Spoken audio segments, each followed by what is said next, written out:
Anyone who thinks diplomacy is the hardest part of running a multi-species military coalition has clearly never tried to seat everyone in the same room without starting an interstellar incident.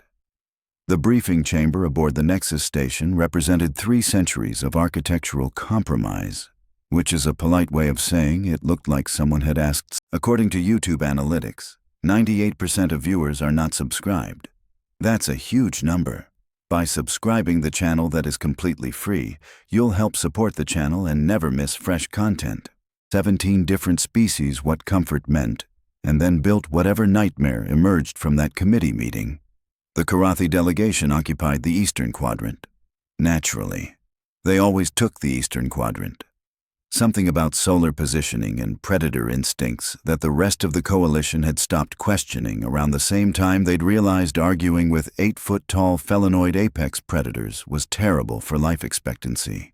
The Karathi had evolved on a world where being at the top of the food chain wasn't just an achievement, but a basic Tuesday, and they carried that energy into every military engagement with the enthusiasm of someone who genuinely enjoyed combat briefings. Commander Vishara stood at the center of her delegation, a monument to controlled lethality wrapped in tactical armor that probably cost more than a small moon. Her amber eyes tracked every movement in the room with the focus of someone who'd never stopped hunting, even when the prey had become enemy fleets instead of fleeing herbivores. The patches on her uniform indicated 17 successful campaigns, 4 commendations for strategic brilliance, and 1 incident involving a Drexian ambassador that officially never happened but unofficially made her a legend. At her feet, or more accurately pressed against her legs like furry tactical attachments, sat 3 cubs. Not children, mind you, the Karathi would gut anyone who made that mistake. Cubs. Juvenile warriors in training who'd bonded to their alpha from birth and would follow her until either death or their own ascension to command. They ranged from what humans might call adolescent to nearly adult, all teeth and claws and that particular brand of teenage arrogance that transcended species barriers. The largest cub, male and already matching some adults in shoulder width, maintained position at Vishara's right side. His ears constantly swiveled, tracking audio signatures across the chamber with the paranoia of someone who'd been training for warfare since he could walk.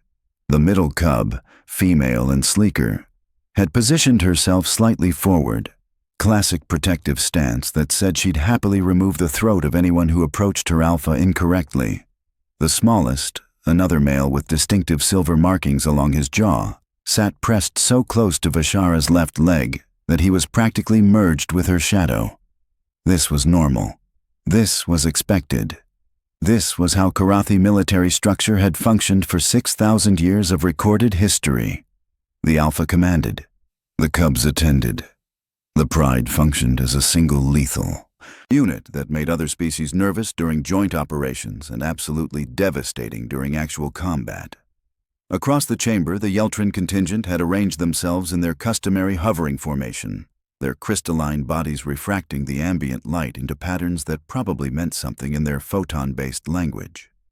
Next to them, the Graxian delegation had claimed floor space with the kind of sprawling territorial display that came naturally to species who'd evolved from ambush predators and never quite gotten over the urge to claim every horizontal surface in sight. The humans were scheduled to arrive soon. This fact had generated approximately 6 weeks of bureaucratic anxiety and 3 formal protests from species who weren't entirely convinced that letting Deathworlders into military planning sessions was a good idea. Never mind that humanity had been part of the coalition for 2 decades now. Never mind that they'd proven themselves in combat often enough to make the skeptics look foolish. Old prejudices died hard, especially among species who'd spent millennia avoiding Category 9 planets like the Plague. Commander Vishara had no such concerns. She'd fought alongside human units during the Kelthex incursion and found them adequately aggressive, if somewhat disturbingly creative in their tactical applications. They had this unsettling habit of treating warfare like a puzzle that needed solving rather than a straightforward application of superior force, but results were results. Besides, anyone who'd survived their own planet's collection of nightmares deserved at least a basic level of respect. The middle cub shifted position, a low rumble building in her chest that translated roughly to anticipation mixed with territorial assertiveness. Vishara's tail flicked once, the equivalent of telling a fidgeting child to sit still during important meetings. The cub subsided immediately, though her ears remained locked forward in aggressive attention. Station Commander Kilrath, a Drexian whose species had mastered the art of looking perpetually exhausted by everyone else's drama, activated the central holo-display with a kind of resigned efficiency that suggested he'd been doing this far too long. His scales had faded to that particular shade of gray that indicated either advanced age or advanced cynicism, possibly both. "Before we begin formal proceedings," he announced, his translator rendering his clicking speech into flat Galactic standard, "I'm required to inform the Assembly that we'll be integrating human tactical advisors into mixed species planning units, effective immediately." A ripple of reaction moved through the chamber. The Yeltrin delegation flashed patterns that probably expressed concern, or possibly just indigestion. It was hard to tell. The Graxian representative made a noise like grinding metal that definitely indicated displeasure. The Karathi contingent remained motionless, which for them suggested either complete indifference or the calm before someone lost a limb. "The human government has assigned specialists to work directly with command-level officers across all coalition forces," Kilrath continued, now actively ignoring the growing murmur of discontent. "This integration has been approved at the highest levels of coalition governance, so anyone planning to file a formal complaint should know that 17 species already tried and failed. Your dissatisfaction has been noted, anticipated, and administratively dismissed in advance. We're very efficient that way." Vishara's ears twitched with what might have been amusement. She appreciated efficiency, even when it came wrapped in bureaucratic cynicism. The cubs remained locked in position, small predators playing at military discipline while their bodies practically vibrated with barely contained energy. The largest had begun the subtle territorial scent marking that young males did when trying to establish dominance in new spaces, completely unaware that the environmental systems were specifically designed to neutralize such biological displays. The Yeltrin had complained about the smell for months until engineering had finally addressed it. "Your assigned human advisor should arrive momentarily," Kilrath added, manipulating the holo-display to show duty rosters and integration schedules that nobody was actually reading. "I expect professional conduct, interspecies cooperation, and absolutely no incidents that require me to fill out diplomatic incident reports. I've reached my quarterly quota, and the forms are 47 pages long." The chamber settled into the peculiar tension that came from mixing species who'd evolved eating each other with species who'd evolved being eaten, all forced to cooperate because the alternative was getting conquered by something worse than each other. It was the foundation of coalition military structure, this uncomfortable truce enforced by shared enemies and mutual exhaustion. Vishara reviewed the tactical data scrolling across her personal display. Her cubs pressed against her legs like warm, lethal security blankets. This was order. This was structure. This was how things worked in a universe where strength respected strength and pack bonds were absolute. Then the briefing room door opened, and a human walked in. The human was small. This was the first thing everyone noticed, because when you spent your military career surrounded by species that averaged 7 to 9 feet tall, someone barely scraping 6 feet looked like they'd wandered out of the youth corps by mistake. The second thing everyone noticed was the complete absence of concern on the human's face about being the smallest predator in a room full of things that could theoretically eat them. The tactical advisor moved with that particular economy of motion that suggested either military training or a species-wide understanding that wasted energy on a death world meant becoming lunch. Dark hair pulled back in something functional rather than decorative. Uniform crisp enough to pass inspection but worn enough to indicate actual field experience rather than diplomatic pretense. The name patch read something unpronounceable that the translator helpfully rendered as close enough for government work. "Morning," the human said, which was objectively incorrect since the station operated on a 26-hour cycle, and it was currently hour 19. But humans had never let facts interfere with their greeting rituals. I'm your new tactical advisor. Try not to look too excited about it. Station Commander Kilreth gestured toward the Karathi delegation with one clawed appendage, his expression suggesting he'd rather be literally anywhere else. Commander Veshara, your assigned integration specialist. Veshara's eyes narrowed in assessment, running calculations that probably involved threat evaluation, combat capability estimation, and whether this tiny mammal understood that approaching a Karathi Alpha required specific protocols. Her tail moved in slow, measured sweeps that indicated she was reserving judgment while simultaneously preparing to render it violently if necessary. The human walked forward with the kind of confidence that bordered on either bravery or stupidity, and with humans, those two concepts had considerable overlap. 3 steps into the approach, something unexpected happened. The smallest cub's head snapped up.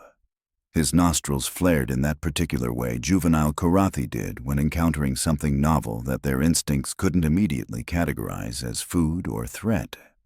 Then, in a movement that would later be described as unprecedented in 6,000 years of recorded Karathi military history, he rose from his position at Veshara's side and walked toward the human. Not aggressively, not defensively, just walked, with his ears forward and his tail in a position that the Karathi specialists would later argue about for months because it indicated curiosity mixed with something that looked disturbingly like friendly interest. Veshara's entire body went rigid. The kind of rigid that suggested every muscle had suddenly locked in confused fury. Her cubs didn't leave her side. Ever. That was foundational. That was genetic. That was how Karathi pack structure had functioned since they'd first climbed down from their mountain territories and decided warfare was a viable career path. The middle cub followed. She rose with slightly more dignity than her younger packmate, but rose nonetheless, padding after him with her attention fixed entirely on the human who'd somehow become more interesting than her alpha. Her tail swished with investigative intent, and she made a small chirping sound that juvenile Karathi used when approaching something they wanted to understand better. The largest cub lasted approximately 4 seconds longer than his siblings before genetic programming that had survived millions of years of evolution apparently decided to pack its bags and vacation somewhere else. He stood, shook himself once as if trying to dislodge the sudden compulsion, failed, and followed his packmates toward the human with his ears slightly back in what could only be described as embarrassed confusion. The briefing chamber had gone completely silent. The kind of silence that happened when physics suddenly decided to take a lunch break and everyone was waiting to see if gravity would remember to come back. The Eltrin delegation had stopped their light patterns entirely. The Graxian representative's jaw hung open in a way that would have been comical if everyone wasn't too shocked to appreciate it. Veshara made a sound that started as a command growl and somehow evolved into confused fury halfway through. It was the noise of someone watching their fundamental understanding of reality pack its bags and leave without forwarding information. The human, to their credit, or perhaps their complete lack of survival instinct, crouched down as the 3 cubs approached. Not threateningly, not defensively, just dropped into a squat that put them at eye level with the cubs and waited with the patience of someone who'd clearly dealt with curious animals before. The smallest cub reached the human first, because of course he did. He stretched his neck forward, sniffing carefully at the human's extended hand with the concentration of someone conducting critical scientific research. His ears were fully forward now, tail starting to move in small, uncertain wags that suggested his brain was receiving positive feedback even if he couldn't entirely explain why. The middle cub circled slightly, approaching from the side with more caution but equal interest. She made another chirping sound, this one inflected with a question that translated roughly to, "What are you and why do you smell interesting?" Her whiskers twitched as she processed whatever scent information humans apparently broadcast. The largest cub sat down directly in front of the human with all the grace of an adolescent who'd grown too fast and hadn't quite figured out how all his limbs connected yet. He tilted his head at an angle that looked ridiculous on something that would eventually weigh 300 pounds of pure muscle and bad decisions. "Hey there. the human said quietly, still not moving beyond letting the cubs investigate. You're pretty fierce looking, aren't you? Bet you're going to be absolutely terrifying in a few years. The largest cub's tail started wagging. Actual wagging. The kind that young pack predators did when they were pleased and hadn't yet learned to control their emotional displays for tactical advantage. He leaned forward and bumped his head against the human's shoulder with enough force to knock someone lighter on their back. Vishara made a noise that no translator in the known galaxy had appropriate vocabulary for. It combined fury, confusion, territorial outrage, and the dawning realization that her cubs had apparently decided to commit treason against thousands of years of genetic programming for absolutely no discernible reason. She stalked forward with lethal intent radiating from every movement. The other species in the chamber collectively took 3 steps back, because watching a Karathi alpha move with that particular body language meant someone was about to learn important lessons about mortality. The human looked up calmly, still surrounded by 3 cubs who were now actively competing for attention like they'd been raised by humans instead of the most feared military predators in the coalition. The smallest had planted himself against the human's leg. The middle cub had started grooming the human's sleeve with her rough tongue, which was going to leave interesting abrasion patterns. The largest appeared to be attempting to figure out if he could fit in the human's lap, despite being roughly twice their size. "Commander," the human said with impressive composure for someone whose life expectancy was being measured in seconds, "your cubs are very friendly." "They are not friendly," Vishara snarled, her accent making the Galactic standard sound like grinding stone. "They are warriors in training. They do not leave my side. They certainly do not approach unknown species and act like domesticated entertainment animals." "Huh," the human said, gently scratching behind the smallest cub's ears in a way that made his back legs start thumping against the floor. "Could have fooled me." The middle cub had progressed from grooming the human's sleeve to attempting to groom their face, her tongue leaving gleaming trails across the human's cheek. The human endured this with the expression of someone who definitely dealt with overenthusiastic animals before and had learned that resistance only encouraged them. "This is unacceptable," Vishara continued, though her voice had shifted from pure fury to something that included a concerning amount of bewildered outrage. "They have training. They have discipline. They have 6,000 years of genetic imperatives telling them to maintain pack cohesion." "Yeah, about that," the human said, now actively petting 2 cubs while the third tried to determine if the human's other hand needed immediate attention. "I'm starting to think your genetic imperatives might have some bugs in the programming." Kilreth had moved to the far side of the chamber, probably calculating evacuation routes and updating his will. The other delegations had created a respectful circle of empty space around the situation, which was wise since Karathi alphas who'd been embarrassed by their own cubs tended to expand their definition of acceptable targets. Vishara's claws extended with that particular scraping sound that made everyone's survival instincts start screaming. She took another step forward, looming over the human with 8 feet of apex predator fury that had made grown warriors reconsider their life choices. The cubs didn't even look up. They were too busy trying to determine which parts of the human provided the best petting access, and whether it was possible to occupy the same physical space through sheer determination. The human met Vishara's eyes without flinching, which demonstrated either tremendous courage or a fundamental misunderstanding of how food chains worked. "Look, I know this is weird. Trust me, nobody's more surprised than I am. But maybe we should focus on the briefing. We can work out the whole cub custody arrangement later." "There is no custody arrangement," Vishara said, each word enunciated with the precision of someone imagining creative violence. "They are my cubs. They return to my side. Now!" She punctuated this with a command growl that had probably stopped charges and ended arguments for her entire military career. It was the sound of absolute authority backed by the certainty of violence. The cubs completely ignored her. The smallest was now attempting to climb into the human's arms despite being far too large for such activities. The middle cub had discovered the human's equipment pouches and was investigating them with the focused intensity of someone finding treasure. The largest had given up on lap-sitting and instead flopped sideways against the human's legs with a contented rumble that suggested he'd found his new favorite spot in the universe. Veshara's tail had stopped moving entirely, which was somehow more threatening than when it had been lashing.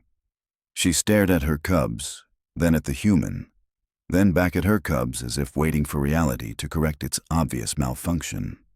"This is impossible," she said finally, her voice having migrated from fury through confusion to arrive at a destination that sounded disturbingly like defeat. "This does not happen. This cannot happen." "And yet," the human said, now wearing 3 Karathi cubs like extremely dangerous accessories, "here we are." Station Commander Kilrath cleared his throat with the sound of someone who desperately wanted to be anywhere else but had responsibilities that prevented escape. "Perhaps we should proceed with the actual briefing. The mission parameters won't plan themselves." Nobody moved. Everyone was too busy watching 6,000 years of Karathi military tradition disintegrate in real time, while 3 cubs demonstrated that, apparently, genetic imperatives were more like genetic suggestions when humans got involved. Attempting to conduct a military briefing while 3 juvenile apex predators competed for attention from someone who absolutely should not have been their priority target turned out to be exactly as productive as it sounded. Which is to say, not at all. Kilrath had activated the tactical display showing their target system, a contested border region where enemy forces had established what intelligence generously called a fortified position, and everyone else called a nightmare. Standard coalition doctrine suggested a 3-pronged assault with overwhelming force applied to critical infrastructure points. It was textbook. It was proven. It was boring. The human studied the display for approximately 40 seconds while absently scratching the smallest cub's chin, which had somehow become their responsibility despite every protocol in existence. That's not going to work. Every head in the chamber turned.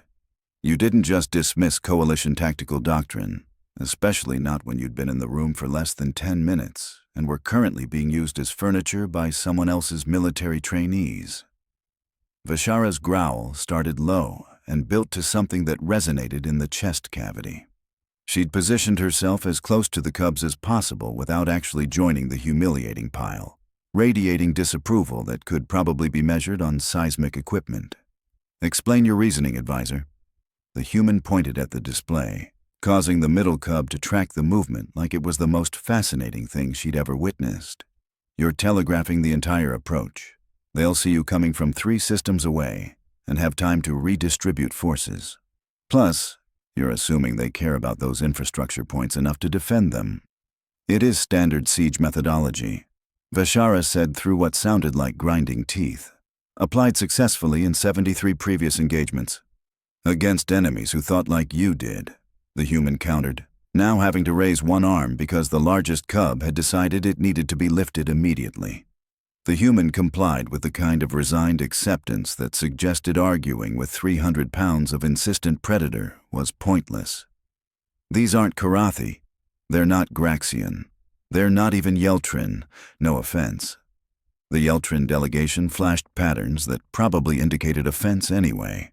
The human manipulated the display one-handed, which was impressive considering their other arm was occupied with cub-lifting duties. "They're defensive opportunists. They don't hold territory, they make it too expensive to take. So you don't attack their positions at all. You make them come to you, then hit them when they're overextended." Veshara moved closer, her tactical interest temporarily overriding her fury at cub-related betrayal. "How do you force an entrenched enemy to abandon defensive advantage? You threaten something they actually care about," the human said, highlighting a secondary system on the display. "Their supply depot, not the forward bases everyone can see. The logistics hub 3 systems back that makes the forward positions possible. You send a fast strike team here, they panic and pull forces from the fortified positions, then your main fleet hits the weakened defenses." The chamber had gone quiet again, but this time with thoughtful consideration rather than shock. The Graxian representative made a sound that indicated grudging approval. Even Kilrath looked less exhausted than usual. Vishara studied the proposed approach with the intensity of someone who genuinely loved warfare and had just been shown a new way to apply violence. Her tail had resumed movement, but now in patterns that suggested calculation rather than fury. The smallest cub chose this moment to climb fully into the human's lap, circle twice, and settle like he'd found the perfect nest. His purring could probably be heard in the next sector. The mission succeeded spectacularly, which nobody wanted to admit had surprised them. The enemy had indeed panicked when their supply lines came under threat, pulled forces exactly as predicted, and walked straight into the main fleet's firing solution like they'd been issued an invitation. 3 weeks later, the cubs still hadn't returned to Vishara's side. They'd taken up permanent residence with the human advisor, following them through corridors like imprinted ducklings who happened to weigh several hundred pounds and possessed retractable claws. Vishara stood in the observation deck, watching her former cubs demonstrate combat techniques to the human with enthusiastic incompetence. The smallest was attempting to show proper pouncing form, and mostly succeeding in tripping over his own feet. The middle cub had pinned the human's equipment bag and looked enormously proud of this achievement. The largest was receiving ear scratches and had completely forgotten he was supposed to be demonstrating anything. They chose well, Kilreth said beside her, which was either diplomatic or suicidal depending on interpretation. Vishara's tail lashed once. They chose poorly. Humans are fragile, illogical, tactically unsound, and yet effective, Kilreth observed. Your cubs recognized something worth following. Perhaps that's the real training. Vishara watched the human laugh as all 3 cubs tackled them simultaneously in what was either an attack or aggressive affection. The human disappeared under fur and enthusiasm, emerging moments later completely unbothered. They are still Karathi, Vishara said finally. They simply answer to a different alpha now. The human waved from across the deck, partially visible between 2 cubs competing for lap space. Vishara's ears flicked in reluctant acknowledgement. Somewhere, 6,000 years of genetic programming adjusted its resume and started looking for new employment. Coalition Command eventually stopped trying to explain it. The reports filed under anomalous pack behavior gathered digital dust while everyone pretended this was normal. Other Karathi alphas began requesting human advisors, though none admitted why.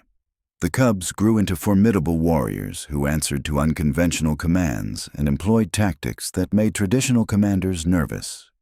Vishara achieved 3 more commendations, collaborated extensively with her former cub's new alpha, and never once acknowledged the irony that humanity's greatest military contribution wasn't their tactical brilliance. It was apparently just existing near young predators and somehow convincing ancient instincts that maybe, just maybe, the fragile little Deathworlders knew something about pack bonds that everyone else had missed.